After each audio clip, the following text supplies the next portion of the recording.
So welcome to this discussion on a tool that I've created. This comes based on a book that I read when I was having a student issue. So in Googling some of the things that were part of the issue, this book came up. It's called Nonviolent Communication. And the guy Marshall Rosenberg, he mediates all kinds of stuff, like even to the level of like genocidal warring tribes he's been in mediation with. He's done stuff with different types of counseling situations, collegiate level, school level, family level, that kind of thing. So this is his website, but he does have some pretty good stuff. Like he gives like a you can read the first chapter of the book. I got it on Audible.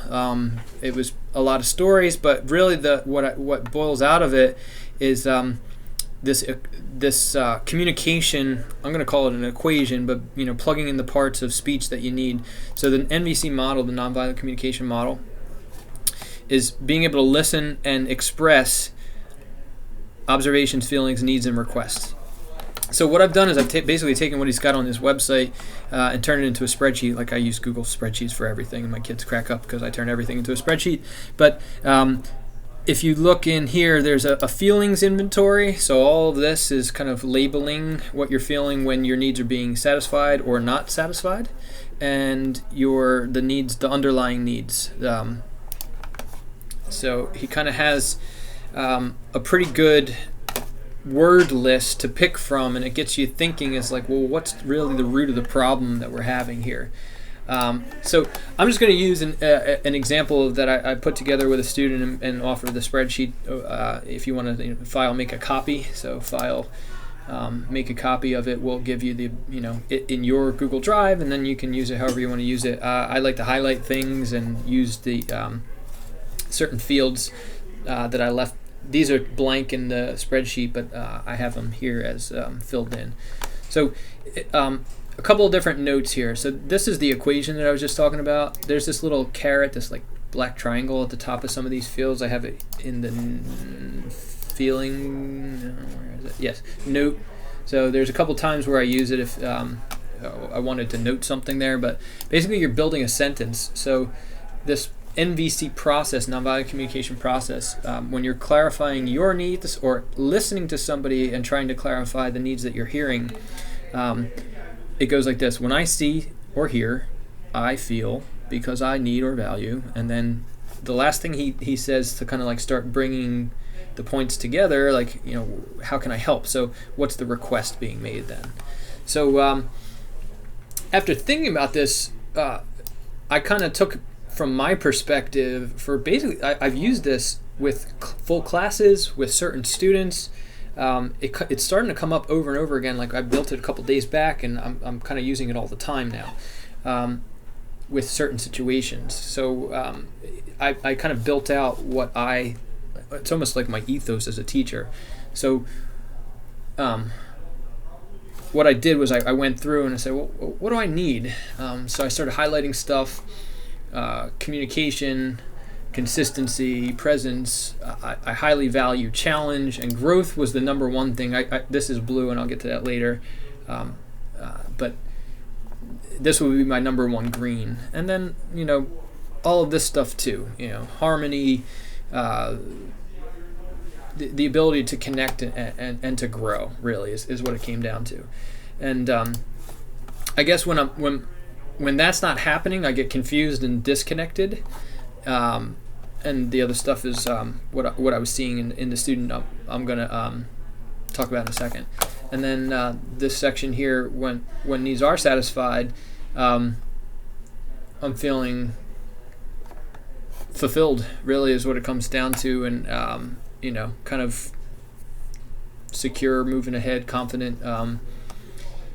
So, I kind of like boiled down what me as a teacher, what I'm looking for when I'm having problems. When I perceive it, there's a disconnection, whether the student is just like literally disconnecting and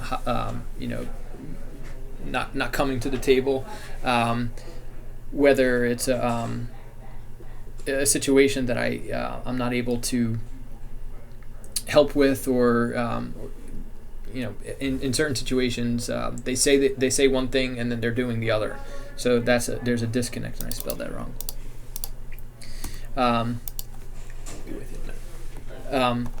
There's in some situations, like class situations, there was dissent kind of full across the class. There was a couple people who, they kind of look at each other when, they weren't happy with certain things or, certain assignments or whatever it was, or aversion. And I think that's the worst case when, there's this like repulsing effect, from whatever's happening.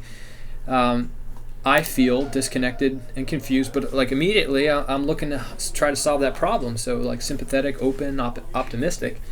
And my needs, after looking through the needs assessment, I value connected communication and growth.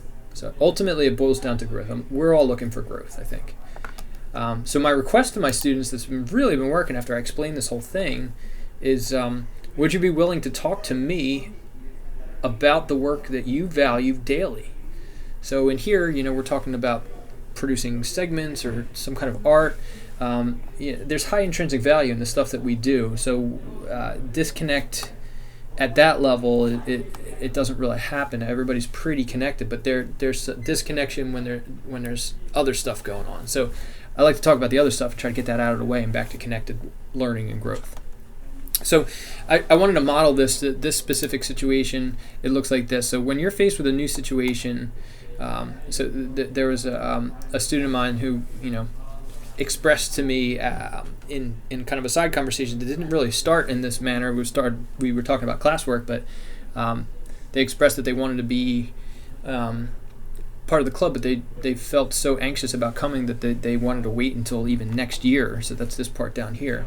But a lot of stuff started to surface. So when you're faced with a new situation, when you're in front of a camera, in a new group, or coming to a meeting for the first time, you feel afraid, sensitive, and a bit anxious, is what I was hearing or receiving.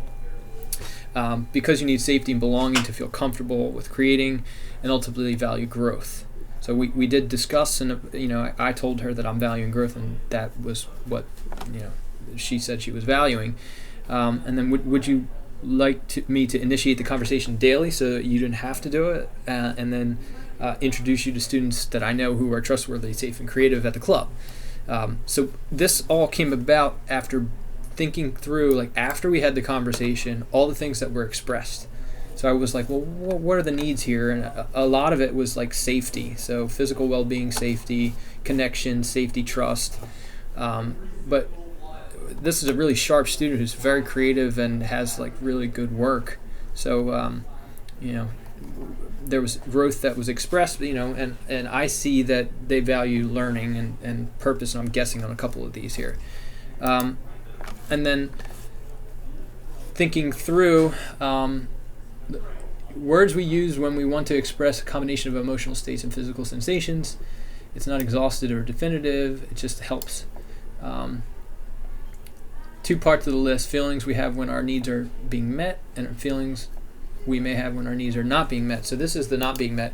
She felt a little wary, hesitant, anxious, a couple of these. So, but what I think, there's many times where there's engagement when there's a safe feeling, and definitely always inspiration.